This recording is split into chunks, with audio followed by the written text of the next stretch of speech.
بسم اللہ الرحمن الرحیم۔ اگلے دن سپاہی اکرم نے مجھے بتایا کہ دو سفید کرونا گاڑیاں صبح سے ہمارے اپارٹمنٹ کے سامنے اور ارد گرد منڈلا رہی ہیں۔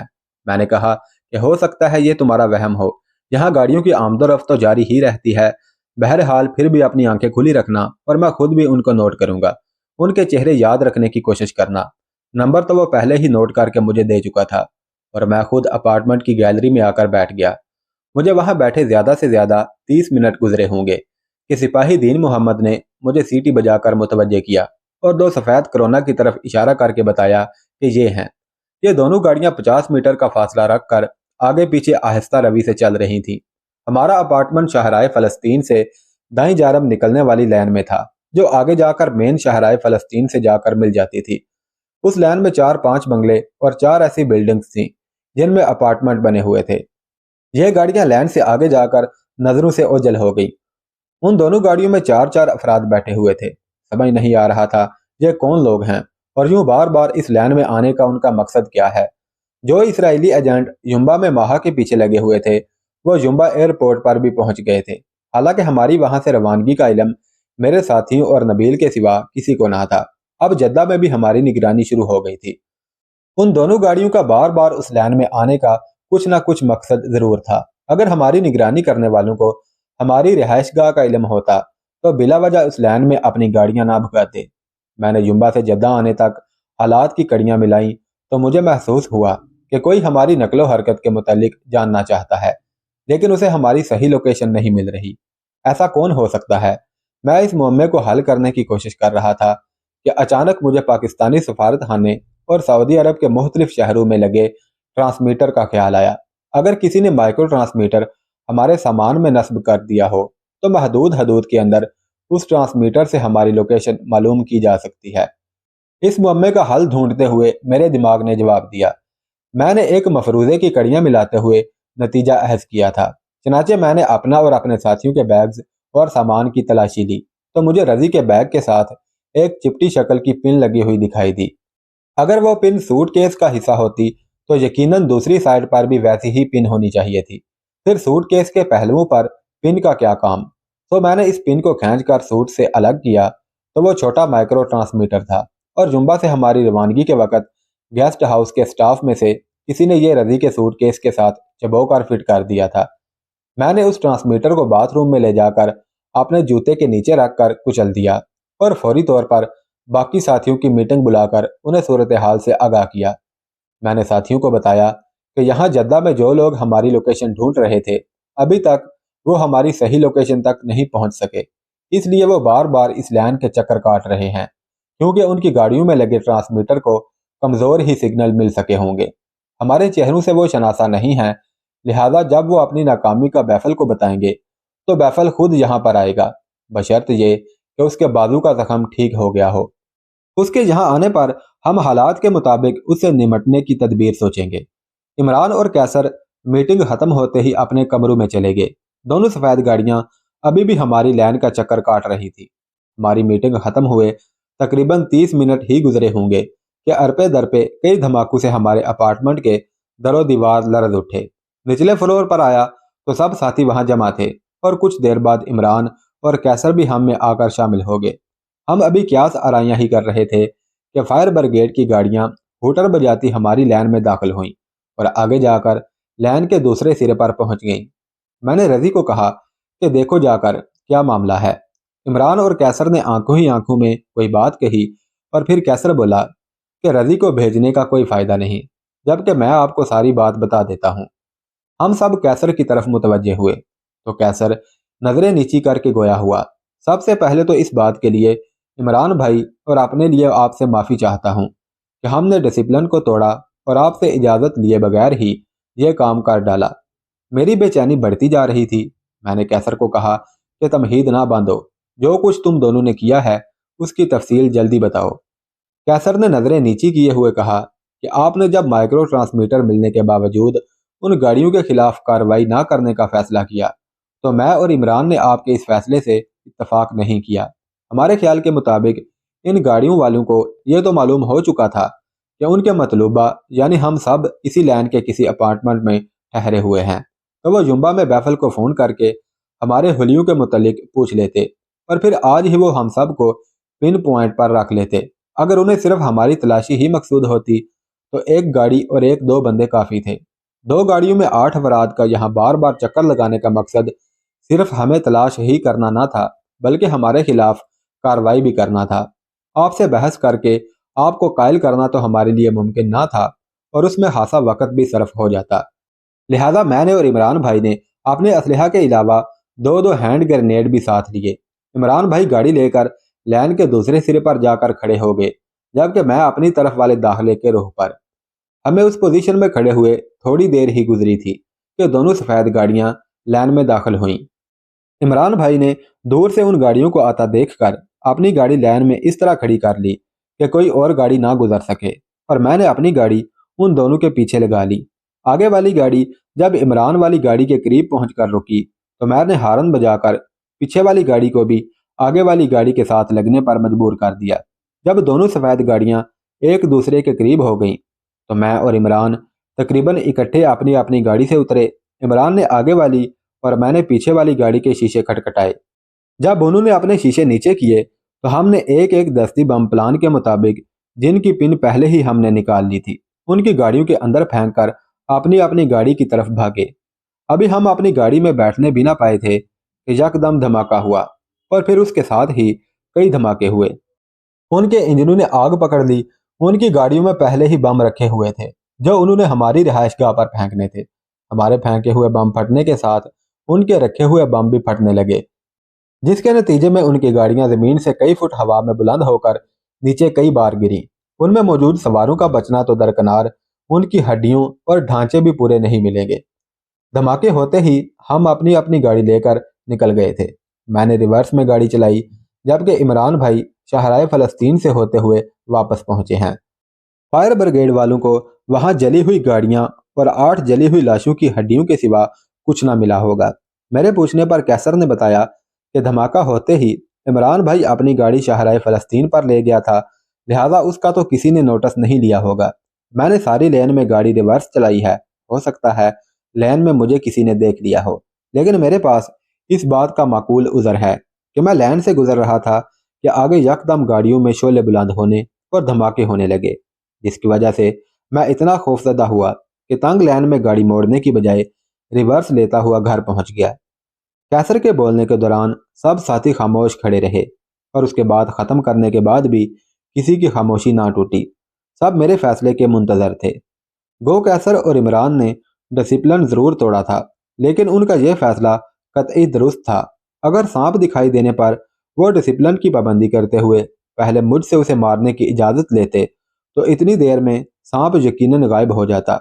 ہم سب ایک ہی مقصد کے تحت یہاں آئے تھے کہ پاکستان کے دشمنوں کو ختم کرنا ہے یا ان کی کمر توڑ کر انہیں اتنا معذور کر دینا ہے کہ وہ ہمارے وطن کے خلاف کسی قسم کی کارروائی کرنے کے قابل نہ رہے۔ عمران اور کیسر نے بھی ان سانپوں کو مارا تھا جو ہم سے بدلہ لینے کے لیے ہم تک پہنچ گئے تھے۔ اگر عمران اور کیسر مجھ سے اجازت لیتے تو میں ہرگز انکار نہ کرتا۔ میں نے دونوں کو کہا کہ ایک ساتھ کھڑے ہو جاؤ۔ دونوں کندھے سے کندھا ملا کر کھڑے ہو گئے۔ میں نے اپنا ریوالور نکال لیا۔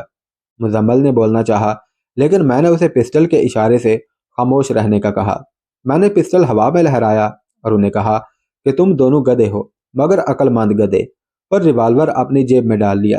سب ساتھی کھلکھلا کر ہنسنے لگے۔ پہلے میں نے پھر تمام ساتھیوں نے انہیں مشن میں کامیابی کی مبارکباد دی۔ ماہا کی آنکھوں سے خوشی کے آنسو بہنے لگے۔ وہ ہچکیاں لیتے ہوئے کہنے لگی، میں سوچ بھی نہیں سکتی تھی کہ میری زندگی میں ایسا بھی وقت آئے گا جب میری زندگی کی کسی کو اتنی پرواہ ہوگی۔ سب سے پہلے کھٹمنڈو میں آپ نے میری جان بچائی۔ آپ کے اس عمل سے میں اتنی متاثر ہوئی کہ میں نے پہلے موساد سے قطع تعلق کیا اور پھر آپ کے گروپ میں شامل ہو گئی۔ آپ سب کے مخلصانہ رویے کا میں نے اس قدر اثر لیا کہ اپنا آبائی مذہب چھوڑ کر مسلمان ہو گئی۔ میرے کبھی وہم و گمان میں بھی نہیں تھا کہ مسلمان اس قدر غیرت مند ہوتے ہیں کہ کسی انجانی عورت کی حرمت کے لیے کٹ مرنے کے لیے تیار ہو جاتے ہیں۔ جمبا ایئرپورٹ پر کیسر نے جس طرح بیفل کو اپنے چاقو سے زخمی کیا اور آج جس طرح عمران اور کیسر نے میرے دشمنوں کو ہلاک کیا، اس سے مجھے فخر ہے کہ میں نے وہ مذہب اختیار کیا جس کے مرد اتنے غیرت مند ہوتے ہیں، اور میرا یہ فیصلہ کسی طور بھی غلط نہ تھا۔ اور مجھے آج اپنے مسلمان ہونے پر اور مسلمانوں پر فخر ہو رہا ہے۔ جدہ جیسے بڑے شہر میں دن دہاڑے 2 کاروں کا دھماکوں سے تباہ ہونا اور اس میں بیٹھے ہوئے 8 افراد کے جھلسے ہوئے جسموں کے ٹکڑے ملنا کوئی معمولی بات نہ تھی جسے خاموشی سے نگل لیا جاتا۔ شام تک سارے شہر میں اس واردات کا چرچا اور لوگوں کی زبانوں پر طرح طرح کی باتیں تھی۔ سعودی قانون کے مطابق کوئی اخبار بھی صرف اپنے رپورٹروں کی دی ہوئی خبریں شائع نہیں کرتے جب تک کہ پولیس کی جاری کردہ پریس ریلیز اور اس جرم کے متعلق FIR کی کاپی نہ مل جائے۔ اخبار نے 2 روز بعد اس خبر کو شائع کرتے ہوئے لکھا کہ 2 گاڑیوں کے آپس میں ٹکرانے سے ان میں آگ لگ گئی اور دونوں گاڑیوں میں بیٹھے ہوئے لوگ جھلس کر ہلاک ہو گئے۔ خبر میں بم دھماکوں اور لاشوں کے ٹکڑے ہونے کا کوئی ذکر نہ تھا۔ پولیس کئی روز تک اس لین میں رہنے والوں سے تحقیق کرتی رہی مگر کوئی چشمدید گواہ نہ مل سکا۔ ہمارے اپارٹمنٹ پر بھی 2 افسر آئے اور واقعہ کے متعلق پوچھ گچھ کر کے چلے گئے۔ جب حادثہ والی جگہ کے قریب رہنے والے کچھ نہ بتا سکے تو پھر ہم جو حادثہ والی جگہ سے 1 کلومیٹر دور تھے کیا بتا سکتے تھے، اور ہم سے پولیس کو بھی کیا توقع ہو سکتی تھی۔ انہوں نے تو انکوائری کر کے کاغذوں کا پیٹ بھرنا تھا، اس لیے ہمارے پاس آئے تھے۔ اس واقعہ کے دوسرے روز کرنل نبیل ہمارے پاس آیا۔ وہ بتانے کے لیے آیا تھا کہ کمانڈر ان چیف آج سے 5ویں روز جمعہ کے دن آپ سے ملاقات کریں گے اور یہ ملاقات پہلے کی طرح ان کے ذاتی محل میں ہوگی۔ ہم ادھر ادھر کی باتیں کرتے رہے۔ نبیل نے زبان سے تو کچھ نہ کہا لیکن اس کی آنکھیں بتا رہی تھیں کہ اسے پورا یقین ہے کہ اس حادثے کے پیچھے ہمارا ہاتھ ہے۔ نبیل نے رخصت ہونے سے پہلے بین السطور اس حادثے کا ذکر کیا کہ سعودی عرب میں قانون سے بالا کوئی نہیں اور کوئی کسی بھی شخص کا کتنا ہی جانی یا ملکی دشمن کیوں نہ ہو اسے قانون کو ہاتھ میں لینے کی اجازت نہیں ہے۔ میں نے کہا کہ کرنل صاحب، ہم سب سعودی قانون کا بے حد احترام کرتے ہیں، لیکن جو سعودی قانون کی پرواہ نہ کرتے ہوئے ہمیں ذک پہنچانے کے لیے کارروائی کرتے ہیں تو ہم آپ کے ملکی قانون کے حرکت میں آنے سے پہلے ہی اس دشمن سے خود نمٹ لیتے ہیں۔ نبیل کے جانے کے بعد میں نے مزمل، قیصر، عمران اور ماہا کو بلایا اور نبیل سے ہونے والی گفتگو کا بتایا۔ میں نے اپنے ان ساتھیوں کو اپنی سوچ بتاتے ہوئے کہا کہ بیفل نے خود جمبا ایئرپورٹ تک ہمارا پیچھا کیا اور اپنے ذرائع سے ہمارے سامان میں مائکرو ٹرانسمیٹر لگوا کر ہماری نقل و حرکت جاننا چاہیے۔ جمبا میں قیصر نے اسے زخمی کر دیا تھا۔ اگر وہ کسی کمزور حیثیت کا مالک ہوتا تو ہمارے جدہ پہنچنے پر ہمارا پیچھا نہ کرتا۔ اسے یہ بخوبی علم ہوگا کہ ہم سعودی آرمی کی پشت پناہی میں جمبا میں کام کر رہے تھے، لیکن اس نے جدہ میں ہمیں ختم کرنے کے لیے اپنی ایجنسی کے 8 آدمی کو ہماری رہائش گاہ کا پتہ چلانے اور ہمیں ہلاک کرنے کے لیے بھیجا۔ ان 8 کو بھی ہم نے ختم کر دیا۔ اس سے بیفل کی انتقام کی آگ مزید بھڑک اٹھی ہوگی۔ وسائل کی اس کے پاس کمی نہیں۔ ہمیں ہلاک کرنے کی پہلی کوشش میں ناکامی کے بعد وہ خاموش نہیں بیٹھے گا، بلکہ کسی نئی فیل پروف پلاننگ کے ساتھ ہم پر حملہ کروائے گا۔ زخمی ہونے کے باعث وہ خود تو اس مشن میں شریک نہیں ہو سکتا، لیکن اس کی ایجنسی کے لوگ جلد یا بدیر ہم تک ضرور پہنچ جائیں گے۔ بیفل کے ماہا کو پہچاننے کے بعد ہمارا یکدم جمبا کو چھوڑنا، اس کا بیفل نے یہی مطلب لیا ہوگا کہ ہم اس سے ڈر کر جدہ بھاگ گئے ہیں۔ اب ہمارے پاس 2 ہی راستے ہیں۔ پہلا یہ کہ ہمیں جتنے بھی دن سعودی عرب جدہ میں قیام کرنا ہے وہ تمام وقت اپنے اپارٹمنٹ میں چھپ کر خوف و ہراس کی صورت میں گزاریں، اور اس صورت میں یہ بھی یقینی بات ہے کہ اس بلڈنگ کو دھماکہ خیز مواد سے اڑایا بھی جا سکتا ہے۔ ہمارے پاس دوسرا راستہ یہ ہے کہ ہم جمبا جا کر بیفل اور اس کے ساتھیوں کو ہلاک کر دیں۔ بیفل کے وہم و گمان میں بھی یہ نہیں ہوگا کہ ہم جو اس کی سوچ کے مطابق اس سے ڈر کر جدہ بھاگ آئے تھے واپس جمبا جا کر اس پر حملہ بھی کر سکتے ہیں۔ ماہا نے ہمیں جمبا جانے سے منع کیا کیونکہ وہ سمجھتی تھی کہ اس کی وجہ سے ہم سب خطرے میں گھر چکے ہیں اور جمبا میں ہمیں مزید خطرات کا سامنا کرنا پڑے گا۔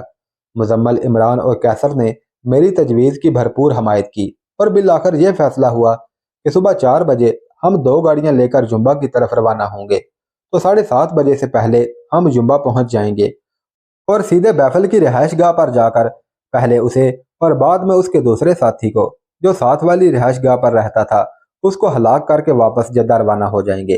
اگر سارا کام ہماری پلاننگ کے مطابق انجام پا گیا تو دن 12 بجے تک ہم جدہ واپس اپنی رہائش گاہ پر پہنچ جائیں گے، اور ہم نے یہ بھی طے کیا کہ چونکہ یہ مشن اب ہمارے ساتھیوں کی زندگیوں کے ساتھ اٹیچ ہو چکا ہے لہذا اسے ضرور پایا تکمیل تک پہنچائیں گے۔ بیفل کے زندہ بچ جانے کے بعد ہم سب ساتھیوں کی موت یقینی تھی۔ ایسی صورت میں وہ اپنے بھرپور وسائل کے ساتھ ہم پر حملہ آور ہوتا۔ اس لیے ہم نے اپنے اپنے ریوالورز کے علاوہ رائفلز اور 12 دستی بم بھی ساتھ لے جانے کا فیصلہ کیا۔ ہمارے لیے ہمارا یہ بیفل پر حملہ زندگی اور موت پر منحصر تھا، اس لیے ہم نے اپنے تمام تر وسائل کو بروئے کار لانے کا فیصلہ کر لیا۔ اس فیصلے کے بعد رضی اور جے سی او کو گاڑیوں کے انجن کی چیکنگ اور پیٹرول ٹینک فل کروانے کا کہا۔ اس رات ہم سب جلدی سو گئے۔ صبح 3:30 بجے ماہا اور سیما نے ہمارے لیے ناشتہ تیار کیا اور ٹھیک 4 بجے ہم سب کو الوداع کہتے ہوئے جمبہ کی طرف روانہ ہو گئے۔ میرے ساتھ کیسر تھا اور مزمل کے ساتھ عمران تھا۔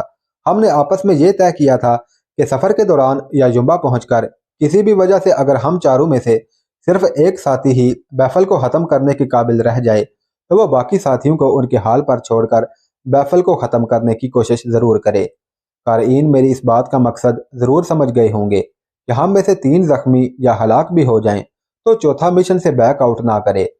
تازہ دم رہنے کے لیے ہم 100 کلومیٹر کے بعد ڈرائیونگ دوسرے ساتھی کے حوالے کر دیتے۔ ٹھیک 7:45 بجے ہماری گاڑیاں جمبہ شہر کی اس سڑک پر پہنچ گئیں جس کی ایک لین میں بیفل اور اس کا ساتھی رہتا تھا۔ سعودی عرب میں معمول کی زندگی 11 بجے شروع ہوتی تھی۔ صبح کے 8 بجے اس سڑک پر ہو کا عالم تھا اور بیفل کے فلیٹ والی لین میں بھی صرف رہائشیوں کی گاڑیاں کھڑی تھی اور کوئی انسان دکھائی نہیں دے رہا تھا۔ ہم نے اپنی گاڑیاں مین روڈ پر ہی لین میں پارک کی اور اپنی قمیض پتلون سے باہر نکال کر بیلٹس میں ریوالور پھنسائے اور 3 دستی بم پتلون اور قمیض کی جیب میں رکھے اور بیفل کے فلیٹ کی طرف چل پڑے۔ یہ دونوں فلیٹ فرسٹ فلور پر تھے۔ ان کی سیڑھیاں چڑھنے کے لیے دروازہ اندر سے بند تھا اور دروازے کے ساتھ انٹرکام لگا ہوا تھا۔ نہ جانے کتنے بند دروازوں سے گزر کر ہم بیفل اور اس کے ساتھی تک پہنچ سکتے تھے۔ مزمل نے کہا کہ فائر کر کے ہم یہ بند دروازہ کھول سکتے ہیں، مگر میں نے اس تجویز کو رد کر دیا کیونکہ فائر کی آواز سن کر نہ صرف ارد گرد والے چونک جاتے بلکہ بیفل اپنے ساتھی کے ساتھ مل کر تحفظ کے لیے تیار ہو جاتا۔ سامنے سے فرسٹ فلور تک پہنچنے کا کوئی راستہ نہ پا کر ہم چند گھر چھوڑ کر تنگ گلی سے گزر کر اس بلڈنگ کی پشت پر آ گئے۔ وہاں پر ہر بلڈنگ کے حصول اور حراج کے لیے پائپ لگے ہوئے تھے۔ بیفل کے فلیٹ کی ایک کھڑکی کھلی ہوئی تھی۔ کیسر پھرتیلا اور تیز تھا جبکہ عمران نے فوج میں SSG کی ٹریننگ لی ہوئی تھی۔ یہ دونوں کھڑکی کے قریب والے پائپ پر تیزی سے چڑھے۔ پہلے کیسر کھڑکی سے اندر کودا اور پھر عمران۔ میں اور مزمل نیچے کھڑے بے چینی سے ان کا انتظار کرنے لگے۔ میں نے مزمل کو بلڈنگ کی سامنے والی سائڈ پر بھیجا کہ ہو سکتا ہے کہ وہ سیڑھیوں والا دروازہ کھول کر ہمارے لیے اندر جانے کو ممکن بنا سکے۔ 10-12 منٹ انتظار کرنے کے بعد جب میں نے مزمل کی طرف جانے اور ریوالور سے دروازہ کھولنے کے لیے خود کو تیار کیا تو اچانک اوپر سے کیسر نے کھڑکی سے سر باہر نکال کر مجھے بلڈنگ کی فرنٹ سائڈ پر آنے کا اشارہ کیا۔